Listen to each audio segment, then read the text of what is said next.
ఈ అమ్మాయి డ్రెస్సుని షార్ట్ లోపల వేసుకుని స్కూల్ కి వెళ్తుంది. ఈ మూగ వ్యక్తి ఆ అమ్మాయిని చూసి ఆమెను పిలిచి అతను మూగ భాషలో నీ డ్రెస్సు పైకి లేచి ఉంది చూడు అని చెబుతాడు.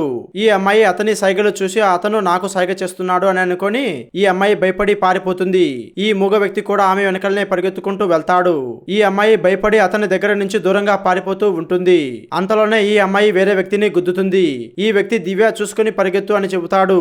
అందుకే ఈ అమ్మాయి భయపడుతూ సార్ నన్ను కాపాడండి, అతను నా వెంట పడుతున్నాడు, నేను భయపడి పరిగెత్తుకుంటూ వచ్చాను, నాకు చాలా భయం వేస్తుంది, దయచేసి నన్ను కాపాడండి అని చెబుతుంది. ఈ వ్యక్తి ఒక నిమిషం ఆగు అని చెప్పి ఆ వ్యక్తిని ఏమైంది అని అడుగుతాడు. ఈ మూగ వ్యక్తి ఆమె డ్రెస్సు పైకి లేచి ఉంది అని చెప్పి సైగ చేస్తాడు. ఈ అమ్మాయి సార్ చూడండి అతను ఎంత చెడ్డవాడో, మీ ముందే అసహ్యంగా సైగలు చేస్తున్నాడు, మీరు అతనిని పోలీసులకు పట్టించండి అని చెబుతుంది. ఈ వ్యక్తి ఆమెతో చెబుతాడు, ఆగు దివ్య, అతను మంచివాడు, అది కాకుండా అతను మన స్కూల్ని శుభ్రం చేసే వ్యక్తి, అతను చెడ్డవాడు కాదు, అతను మనకు ఏదో చెప్పాలనుకుంటున్నాడు అని చెప్పి నువ్వేం చెప్పాలనుకుంటున్నావో సరిగ్గా చెప్పు అని చెప్పి అతనితో చెబుతాడు. ఈ మూగ వ్యక్తి చెబుతాడు, ఆమె డ్రెస్సు షార్ట్ లోపల ఇరుక్కొని పోయి ఉంది, ఒకసారి చూడండి అని చెబుతాడు. ఈ వ్యక్తి దివ్య నువ్వు ఒకసారి వెనక్కి తిరుగు అని చెబుతాడు. ఈ అమ్మాయి ఎందుకు సార్ అని అడుగుతుంది. ఒకసారి తిరుగు అని చెబుతాడు. ఆమె వెనక్కి తిరగగానే ఆమె డ్రెస్సు షార్ట్ లోపల ఇరుక్కొని ఉంటుంది. ఈ వ్యక్తి చెబుతాడు, నువ్వు ఒకసారి నీ డ్రెస్సు చూసుకో, నీ డ్రెస్సు షార్ట్ లోపల ఇరుక్కొని ఉంది, అతను ఇది చెప్పాలనే నీ వెంట పరిగెత్తుకుంటూ వచ్చాడు అని చెబుతాడు. ఈ అమ్మాయి చెబుతుంది, ఈ డ్రెస్సు షార్ట్ లోపలికి ఎలా వచ్చిందో నాకు తెలియదు అని చెబుతుంది.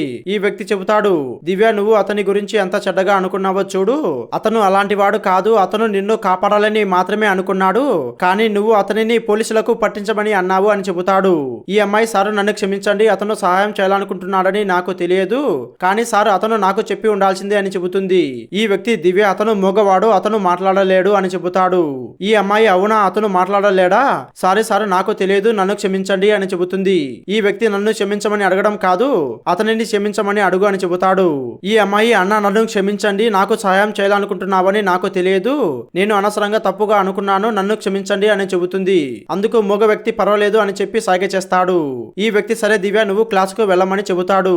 ఆమె వెళ్ళిన తర్వాత ఈ వ్యక్తి అతనితో చెబుతాడు, రాము ఆమె మాటలను మనసులో పెట్టుకోకు, ఆమె చిన్న పిల్ల, ఆమె తప్పులను నన్ను క్షమించమని నేను కోరుతున్నాను, నువ్వు ఎలాంటి బాధను మనసులో ఉంచుకోకు అని చెబుతాడు. అందుకు ఆ మూగ వ్యక్తి పర్వాలేదు అని చెబుతాడు. ఫ్రెండ్స్, మీకు ఈ వీడియో చూసిన తర్వాత ఏమనిపించిందో కింద ఖచ్చితంగా కామెంట్ చేయండి. అలాగే మన ఛానల్ని సబ్స్క్రైబ్ చేసుకోండి.